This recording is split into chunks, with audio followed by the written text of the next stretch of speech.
One day, the beautiful Pocahontas had a troubling dream about a spinning arrow. She went to visit her ancient friend, Grandmother Willow, to ask her advice about the dream. She asked Grandmother Willow, "What is my path?" Grandmother Willow told her about the spirits in the earth, water, and the sky. Listen to the spirits and they will guide you.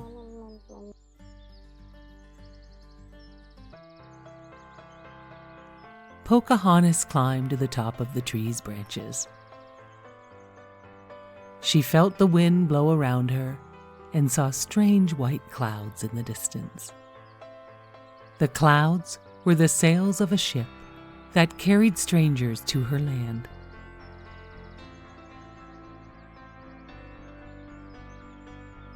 That afternoon, Pocahontas spotted an adventurous man exploring the forest. For some reason, she was drawn to him.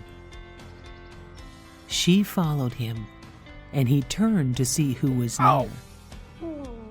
John Smith and Pocahontas stared at each other for several minutes. John had never seen such a mysterious and beautiful woman. Pocahontas was scared, but John assured her he was not going to hurt her. Pocahontas did not understand his language, but rather listened with her heart. She introduced herself. "I'm Pocahontas," she said as they shook hands. They began to talk, and soon they bonded in a way that both had never experienced before. John met her friend the raccoon and hummingbird. Pocahontas guided John through her forest home, showing him the gentleness of a mother bear with her cubs.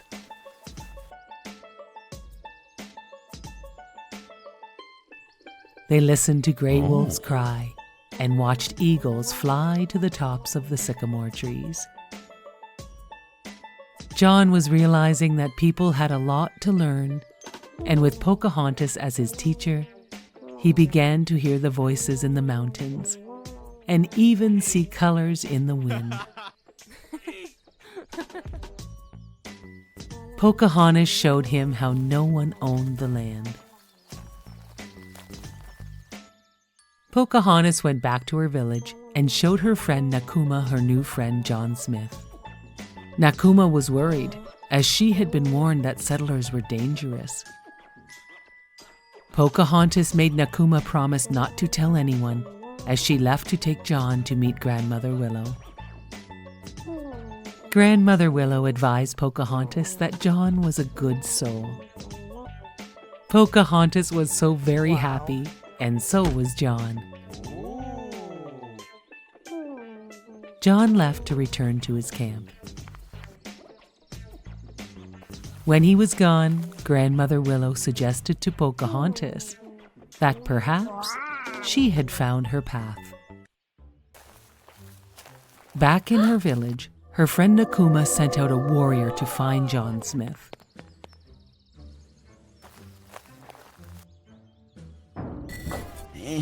When Pocahontas returned to her village, the warrior had taken John prisoner. Pocahontas fell to her knees crying. Nakuma was so sorry for what she had done and told Pocahontas, "I am so sorry.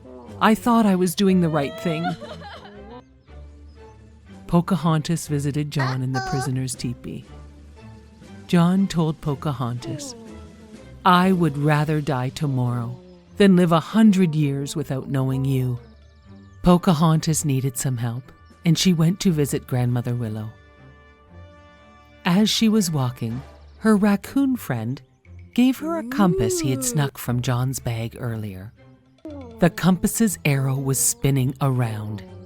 "My dream," said Pocahontas. She knew she must return to save John from the warriors.